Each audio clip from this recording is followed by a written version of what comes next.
பர்டிகுலராக இந்த sexual medicine, அதே மாதிரி sexually transmitted diseases, HIV, hepatitis B, hepatitis C, syphilis, chlamydia, gonorrhoea, இந்த மாதிரி நிறைய அந்த லவ் இருக்கும்போது தான் சிரிப்பாக இருந்தாலும் அப்படி கிடையாது. ஹெச்ஐவிக்கு மருந்து மாத்திரைகள் இருக்குது.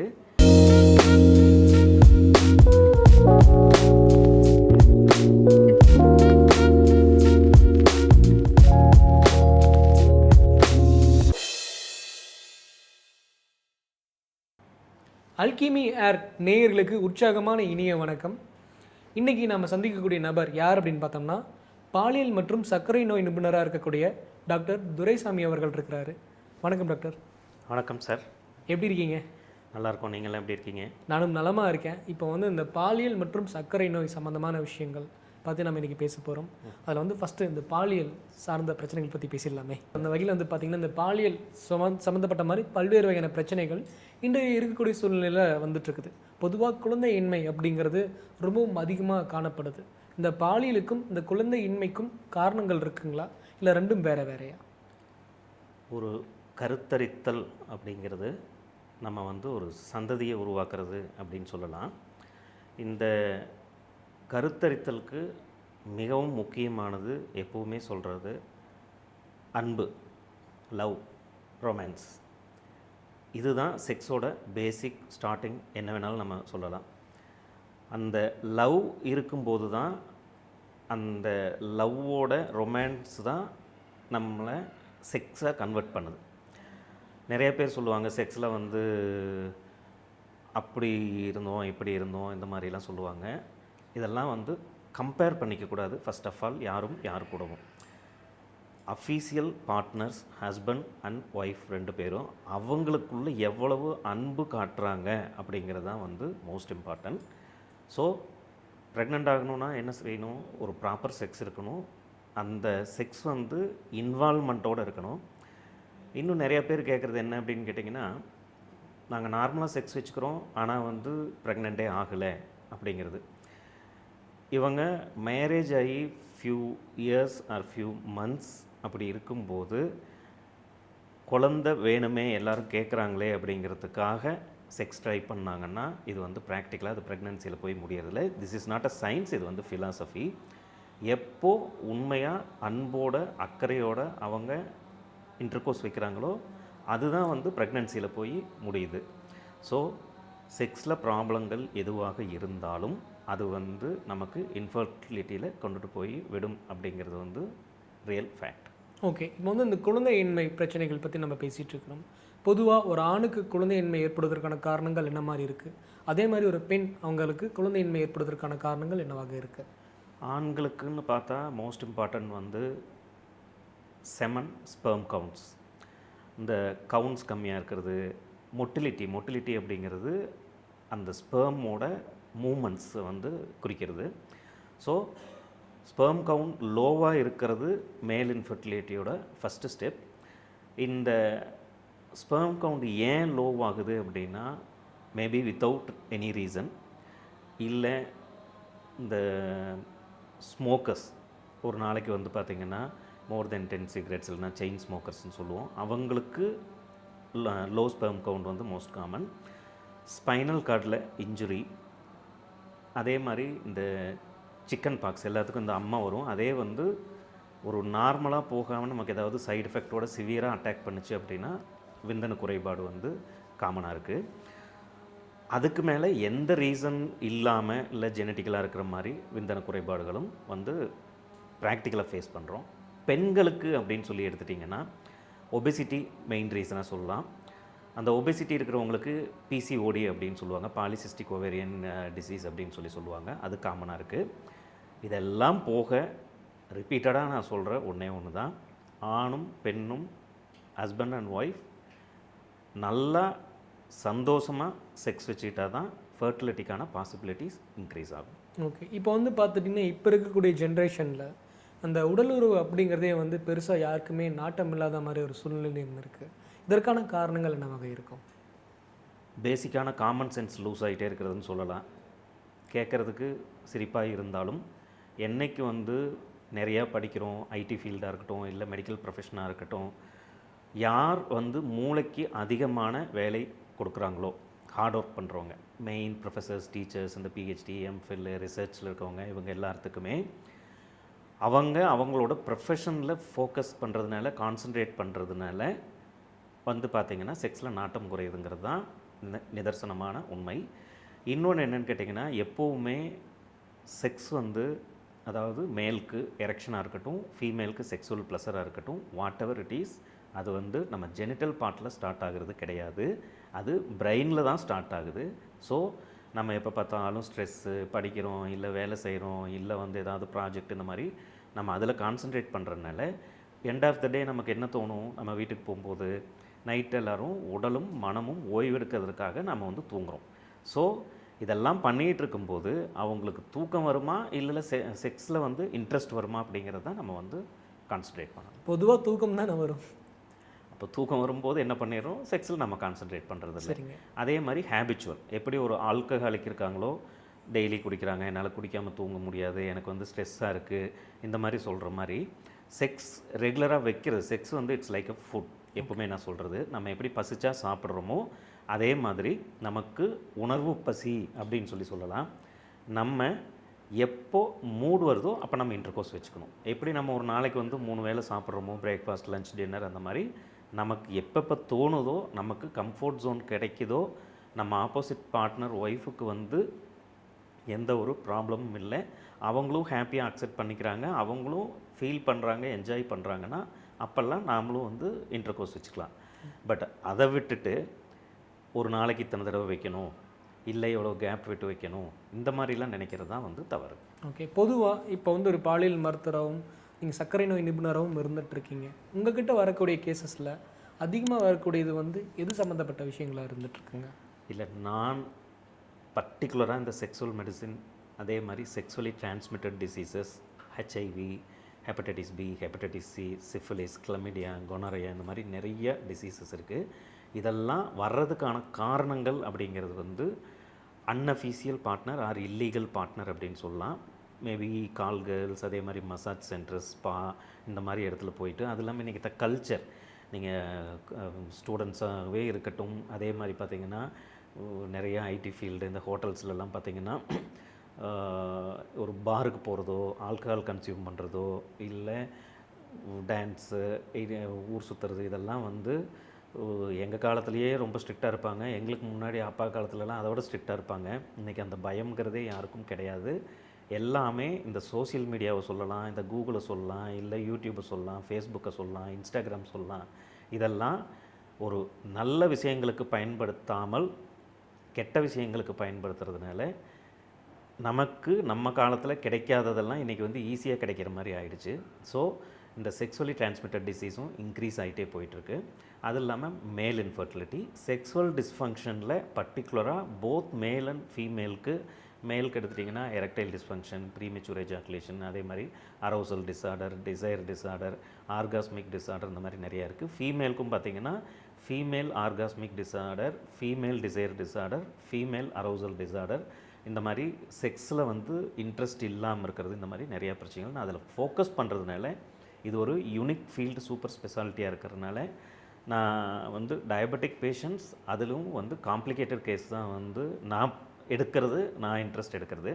ஸோ எனக்கு வந்து ரீசன்ட் இயர்ஸில் இந்த sexual medicine and reproductive medicine cases தான் அதிகமாக வந்துட்டுருக்கு. ஓகே. இந்த டாபிக் இல்லாமல் மேலும் சில விஷயங்கள் எல்லாம் இருக்குது. அதில் என்னென்னு பார்த்தீங்கன்னா, இந்த எல்ஜிபிடிக்யூ அப்படின்னு சொல்லிட்டு ஒரு விஷயங்கள், ஒரு ஆணோட உடலுறவு செய்கிறது, ஒரு பெண்ணோட உடலுறவு செய்கிறது, அதே மாதிரி திருநங்கைகள் கூட உடலுறவு செய்கிறதுன்னு சொல்லிட்டு பொதுவாக இப்போ வந்து ஒரு தனியாக ஒரு டீமாகவே ஃபார்ம் ஆகியிருக்காங்க. ஸோ இந்த மாதிரி இருக்கக்கூடிய முறைகளில் செக்ஸ் அப்படிங்கிறது என்ன மாதிரி இருந்துகிட்ருக்கு? இந்த எல்ஜிபிடிக்யூ அந்த இதை நீங்கள் எப்படி பார்க்குறீங்க? அதாவது ஆணுடன் உறவு வைத்துக் கொள்வதாக இருக்கட்டும், ஹோமோசெக்சுவல் ஆக்டிவிட்டீஸ், பெண்களோட உறவு கொள்வதாக இருக்கட்டும், லெஸ்பியானிசம், அதே மாதிரி டிரான்ஸ்ஜெண்டர்ஸ் கூட உடல் உறவு வைக்கிறதா இருக்கட்டும், இது எல்லாமே இயற்கைக்கு மாறான ஒன்று அப்படின்னு தான் நம்ம சொல்லணும். ஏன்னு கேட்டிங்கன்னா, நம்மளோட கல்ச்சரும் சரி, இலக்கியங்களும் சரி, எல்லாமே ஒரு ஆண் பெண் உறவு, கணவன் மனைவி உறவு, சந்ததியை உருவாக்குதல், இது எல்லாமே ஒரு புனிதமான ஒன்றா தான் எல்லா ரிலீஜன்லேயும் வச்சுருக்காங்க. அப்படி இருக்கும்போது இயற்கைக்கு மாறாக ஒரு ஆண் ஆணோட சேம் ஜெண்டர் கூட இன்டர்கோர்ஸ் வைக்கிறதும் பெண் பெண்ணோட வைக்கிறதும் அது வந்து நார்மல் இல்லை அப்படின்னு தான் சொல்லணும். ஒரு டீவியேஷன் அப்படின்னு சொல்லலாம். எல்லாம் நேர்கோட்டில் போயிட்டுருக்கப்போ ஒரு தவறான பாதையில் வழி மாறி போகிறதுன்னு சொல்லலாம். இதனால் நான் உங்ககிட்ட முன்னாடி சொன்ன மாதிரி தான் செக்ஸுவலி டிரான்ஸ்மிட்டட் டிசீசஸ்க்கான பாசிபிலிட்டிஸ் வந்து ரொம்ப அதிகமாகிட்டே இருக்குது. இதில் ரொம்ப காம்ப்ளிகேட்டடான ஒன்று என்னன்னு கேட்டிங்கன்னா, ஒரு ரீசன் மந்த்ஸில் ஒரு ஃபியூ கேசஸ் பார்த்தேன். எப்படின்னு கேட்டிங்கன்னா, ஒரு மேல் கூட ஹோமோசெக்ஸ் வச்சு ஹெச்ஐவி பாசிட்டிவ் ஆகிடுச்சு. அந்த ஹெச்ஐவி பாசிட்டிவ் ஆனதில் இதில் என்ன ப்ராப்ளம் அப்படின்னு கேட்டிங்கன்னா, ஃபஸ்ட்டு எப்போவுமே உண்மையை சொல்ல மாட்டாங்க. பட் செகண்ட் விசிட் தேர்ட் விசிட்டில் வந்துட்டு சொன்னது என்னென்னு கேட்டிங்கன்னா, இது வரைக்கும் அப்ராக்சிமேட்டாக ஒரு 20 பார்ட்னர்ஸ் கூட வச்சுருக்கேன். அந்த 20 பர்சன்ஸுமே வந்து பார்த்திங்கன்னா அன்னோன் பர்சன்ஸ். ஸோ இதில் யாருக்கிட்டேருந்து வந்துச்சு அப்படிங்கிறத நம்ம ரூல் அவுட் பண்ண முடியாது. இது ஒரு செயின். ரெண்டாவது, யாருக்கிட்டேருந்து வந்ததோ அவங்க எத்தனை பேர்த்து கூட வந்து இன்டர்கோர்ஸ் வச்சாங்களோ இல்லை sexual behaviour whatever it is வச்சாங்களோ, ஸோ நம்ம எப்படி வந்து எத்தனை பேருக்கு ஹெச்ஐவி ஸ்ப்ரெட் ஆகிருக்குன்னு சொல்லி எப்படி ரூல் அவுட் பண்ண முடியும்? ஒன்று. இன்னொன்று, செக்ஸுவலி டிரான்ஸ்மிட்டட் டிசீஸ் வந்துச்சுன்னா எப்போவுமே வந்து கன்ஃபியூஷன் என்னன்னு கேட்டிங்கன்னா, அந்த டிசீஸ் வந்து க்யூர் ஆகுமா ஃபஸ்ட்டு, செகண்ட் வந்து க்யூர் ஆகாமல் அவங்களோட ஃபேமிலிக்கு ஒய்ஃபுக்கு ஸ்ப்ரெட் ஆகுமா அப்படிங்கிறது. நிறைய பேர் என்ன பண்ணுவாங்க அப்படின்னு கேட்டிங்கன்னா, இந்த மாதிரி அன்அஃபீஷியலாக அன்ப்ரொடெக்டட் செக்ஸ் வச்சுட்டு அஃபீஷியலாக ஒய்ஃபோடும் இன்டர்கோர்ஸ் வச்சுருவாங்க. அப்படி இருக்கும்போது அவங்க ஒய்ஃபுக்கு வந்துதான் வரலையாங்கிறத ரூல் அவுட் பண்ணணும்.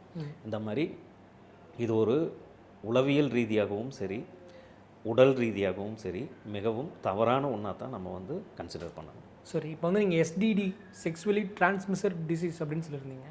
அதே மாதிரி எஸ்டிஐ இன்ஃபெக்ஷன்ஸ் இருந்துகிட்ருக்கு. ரெண்டுக்கும் என்ன விஷயங்கள்? டிசீஸ்க்கும் இன்ஃபெக்ஷனுக்கும் என்ன சம்மந்தம்? ரெண்டுமே சேம் தான், வேர்ட்ஸ் தான் வேறு. டிசீஸுங்கிறது நோய், இன்ஃபெக்ஷன் அப்படிங்கிறது நோய் கிருமி. ஸோ இதை நம்ம தனியாக பிரித்து பார்க்க தேவையில்லை. எஸ்டிடி எஸ்டிஐ ரெண்டுமே ஒன்று தான். ஓகே, இப்போ இந்த மாதிரி வரக்கூடிய பேஷண்ட்ஸ்க்கு என்ன மாதிரி சிகிச்சை முறைகள் கொடுத்து அவங்கள ரெக்கவர் பண்ண முடியுமா? ஹெச்ஐவினால் பாதிக்கப்படுறாங்க, இந்த மாதிரி இருக்கக்கூடியவங்களுக்கு கண்டிப்பாக ஹெச்ஐவிக்கு மருந்து மாத்திரை இல்லைங்கிறது ஒரு உண்மையாக இருந்துகிட்ருக்கு. பட் அவங்க எப்படி நம்ம க்யூர் பண்ண முடியும்? அப்படி கிடையாது. ஹெச்ஐவிக்கு மருந்து மாத்திரைகள் இருக்குது, ஆனால் க்யூர் பண்ண முடியாது, கண்ட்ரோல் மட்டும்தான் பண்ண முடியும். எப்படின்னு கேட்டிங்க அப்படின்னா, இப்போ ஒரு டயபெட்டிஸ் இருக்குது, நீரிழிவு நோய் இருக்குது அப்படின்னா இது வந்து க்யூர் கிடையாது, குணப்படுத்த முடியாது, கண்ட்ரோல் பண்ணிக்கலாம். அந்த மாதிரி ஹெச்ஐவி ட்ரக் எடுத்து நம்ம வந்து ஃபஸ்ட்டு வந்து அந்த கிருமியோட தாக்கம் எவ்வளோ நம்ம உடம்புல இருக்குது அப்படிங்கிறதுக்கு சில பரிசோதனைகள் இருக்குது. அதை எடுத்துட்டு நம்ம மருந்து கொடுத்து அதில் எந்த அளவுக்கு குறையுது அப்படிங்கிற வரைக்கும் நம்ம வந்து மானிட்டர் பண்ண முடியும். ஒரு ஹெச்ஐவி பேஷண்ட் அப்படின்னா கண்டிப்பாக இறந்துருவாங்க அப்படிங்கிறதெல்லாம் கிடையாது. ஹெச்ஐவி பேஷண்ட்ஸ் வந்து ட்ரீட்மெண்ட் எடுத்துகிட்டு ஃபாலோப்பில் இருந்தாங்கன்னா எத்தனை வருடங்கள் வேணாலும் உயிரோடு இருக்க முடியும். அதே மாதிரி எஸ்டிடி எஸ்டிஐ அப்படிங்கிறது ஒரு எல்லாமே ஒன்று கிடையாது. ஒவ்வொரு நோயும் வெவ்வேறு, அந்த ஒவ்வொரு நோய்க்கும் சிகிச்சை முறையும் வெவ்வேறு. அதனால் ஃபஸ்ட்டு என்ன அப்படிங்கிறது ரூல் அவுட் பண்ணும். ரூல் அவுட் பண்ணதுக்கப்புறம் அதை வந்து ட்ரீட் பண்ணுறவங்கள தான் ட்ரீட் பண்ணி கண்ட்ரோல் வச்சுக்கலாம். பாதி செக்ஸுவலி டிரான்ஸ்மிட்டட் டிசீஸ் வந்து என்ன ஆகும்னு கேட்டிங்கன்னா, ட்ரீட்மெண்ட் கொடுக்கும்போது நெகட்டிவ் ஆகாது, ஆனால் கண்ட்ரோல் ஆகிக்கும். சேம் டைம் அதோட ஸ்ப்ரெட்டிங் ரேட் வந்து கம்மியாயிருது. இதுதான் ப்ராக்டிக்கலாக வந்து நாங்கள் ஃபேஸ் பண்ணுறது. ஓகே, இப்போ வந்து இந்த ஹெச்ஐவி தாக்குதல் ஒருத்தருக்கு இருக்குது அப்படின்ற மாதிரி இருந்துச்சுன்னா ஆரம்ப காலங்கள்லேருந்து கடைசி வரைக்கும் இருக்கக்கூடிய அறிகுறிகள் என்ன மாதிரி இருந்துகிட்ருக்கும்? எப்படி இவருக்கு வந்து ஹெச்ஐவி பாசிட்டிவ் ஆகிருக்கிறார் அப்படின்னு நம்ம தெரிஞ்சுக்க முடியும்? எப்படி ஹெச்ஐவி பாசிட்டிவ் ஆகிருக்காருங்கிறது அது அவருக்கு மட்டும்தான் தெரியும். ஏன்னு கேட்டிங்கன்னா, எப்படி இன்ஃபெக்ட் ஆச்சு.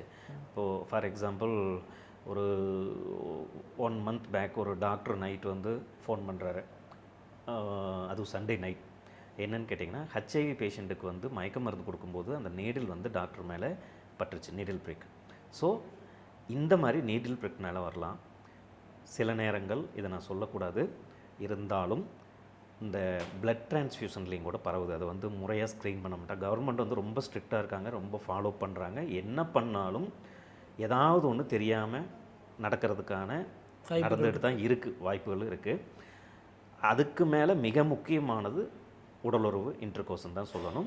அது இந்த person who has multiple partners அப்படின்னு சொல்கிறது. ஒரு கால்கேர்ள்ஸாக இருக்கட்டும், அதாவது பலருடன் உடலுறவு யார் வைக்கிறாங்களோ அவங்க கூட இன்டர்கோர்ஸ் வைக்கும்போது தான் நமக்கு இந்த நோய், அது ஹெச்ஐவியாக இருக்கட்டும் எதாக இருந்தாலும் நமக்கு வந்து பரவும். ஓகே, இன்றைக்கி வந்து நிறையா விஷயங்கள் எங்களுக்காக ஷேர் பண்ணிகிட்டு இருக்கீங்க. இப்போ அந்த நேயர்கள் வந்து இந்த நிகழ்ச்சியை பார்த்துட்ருக்காங்க. பொதுவாக அவங்களுக்கு இருக்கக்கூடிய ஒரு புரிதல் என்ன மாதிரி இருக்கணும், நம்ம எப்படி நம்மளுடைய சமுதாயத்தை ஆரோக்கியமான சமுதாயமாகவும் ஆரோக்கியமாக இருக்கிறதுக்கும் என்ன மாதிரி விஷயங்கள்லாம் நம்ம ஃபாலோ பண்ணணும் அப்படிங்கிறத பற்றி கொஞ்சம் சொல்லுங்களேன். முறையான உறவு, அதாவது அஃபீஷியல் பார்ட்னர் நம்ம ஒய்ஃப். அந்த காலத்துலேயே சொல்லுவாங்க இல்லையா, மற்றவங்களை யாரையும் தவறாக பார்க்கக்கூடாது அப்படிங்கிறது. அதுதான் ஃபஸ்ட் ஸ்டெப். செகண்ட் வந்து பார்த்திங்க அப்படின்னா தெளிவு. நம்மளாக போய் கூகுள் பண்ணிவிட்டு எனக்கு இதாக இருக்குமா அதாக இருக்குமா. நிறைய பேர் பார்த்திங்கன்னா கூகுளில் போய் நோட்ஸ் எடுத்துகிட்டு வந்துட்டு என்கிட்ட கொஷின் கேட்பாங்க. சார் சாரி இருங்க மறந்துட்டேன், எழுதி வச்சுட்டு வந்திருக்கேன் அப்படின்னு சொல்லி நோட்ஸ் எடுத்துகிட்டு வந்து கேட்குற ஆளுங்கள்லாம் இருக்குது. கூகுளில் எப்போவுமே ஒன்று மட்டும் ஞாபகம் வச்சுக்கோங்க, மனசை பற்றியோ மனித உடல் பற்றியோ நோய்களை பற்றியோ எப்போவுமே தேடவே கூடாது. First step. இன்ஃபெக்ஷன் ஆகிடுச்சு, இல்லை தெரியாமல் ஏதாவது ஆக்சிடெண்டெல்லாம் நடந்துருச்சு, இல்லை தெரிஞ்சே பண்ணிட்டோம் நமக்கு தவறு அப்படின்னு சொல்லி மனசில் உறுத்துது, பயமாக இருக்குது அப்படின்னா இம்மீடியட்டாக நம்ம போய் ஃபேமிலி டாக்டரை கன்சல்ட் பண்ணி உங்கள் கம்ப்ளைண்ட்டை சொன்னீங்கன்னா அதுக்கு அவங்க என்ன பண்ணணுங்கிற சொல்யூஷன் கொடுப்பாங்க. நீங்களாக டாக்டர் ஆகக்கூடாதுங்கிறது ஃபஸ்ட்டு. நிறையா பேர் படுத்துகிற கஷ்டம் அதுதான் எங்ககிட்ட. இன்னொன்று, மனித உடல் என்றைக்குமே ஒரு கட்டுக்குள் வராது அப்படின்னு சொல்லலாம். ஏன்னு கேட்டிங்க அப்படின்னா ஒவ்வொரு பர்சனும் என்டையர்லி டிஃப்ரெண்ட். இப்போது உங்களுக்கு இருக்க ஒன்று எனக்கும் மேட்ச் ஆகும் அப்படிங்கிறதெல்லாம் வந்து கிடையாது.